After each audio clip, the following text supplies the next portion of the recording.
in any way, as I said, holding forth for the APC, but some would question whether the PDP was any difference during its years in office. But what I'd like to ask you, though, Daniel, is, I mean, you talked about the fact that a leading member of the PDP is now essentially in bed with the APC on a ministerial level. I mean, I wonder what the mood is inside the PDP today. I understand you're marking 25 years. I mean, you've got one of your leading members, Nyesom Wike, now openly working for the APC government, and I imagine that the ruling by the Presidential Election Tribunal must have recreated that sort of vast sense of loss and effusive despair that the PDP first experienced when INEC announced the winner of the election earlier this year.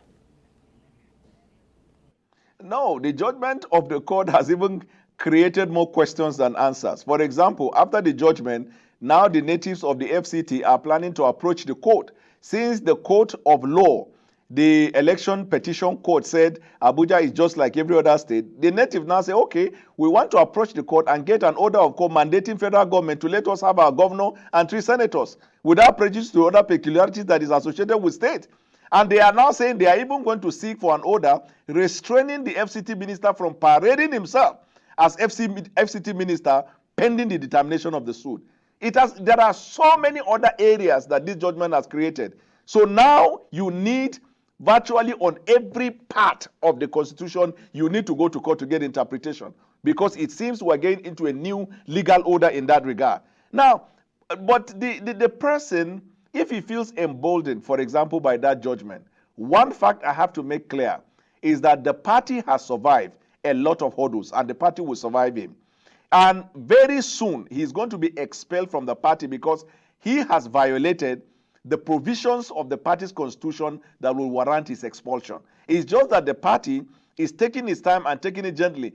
Recently, he even got the audacity to say he wants to suspend the presidential candidate of the party. When Atiku Abubakar with the founding fathers sat and they were forming this party, where was he? He was working in National Union Road Transport something in Port Harcourt under Azubike Meremi. And then you want to now challenge somebody who is like one of the bastions of democracy in the country. The living politicians today in Nigeria that can beat their chest with living credentials are people like Atiku. Then you can talk about President Tinubu, people who work for democracy.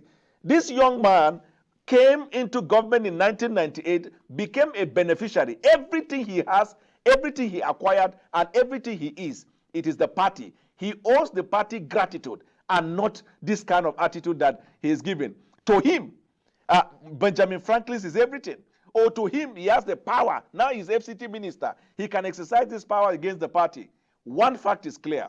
Even the president of Nigeria cannot destroy PDP. Not to talk of a civilian who is in FCT minister thinking in his mind that he's going to destroy the party so we can have a one-party state. No, Tinubu does not support that. And let me tell you this. If Atiku picks his phone and calls President Tinubu and demand that Wike be sacked, Wike will be sacked before they will finish talking on the phone. That is the extent to which President Tinubu values and respects Atiku. So what he is doing in the FCT and all this melodramatic and emotional exegesis, he's only dancing before he will be fired in the FCT. And he will not in any way affect the party. I give that word and you can look at it. Most of the people, you see, there is this thing called blackmail. And he has done that in the past. Anybody who goes against him, he will call for a world press conference and he will say, I gave him this, I made him this, I gave him this. There are lots of them he chased out of the party. I remember he once boasted that Dave Umahi, when he left, that look at him, am I not the one that got judgment for him?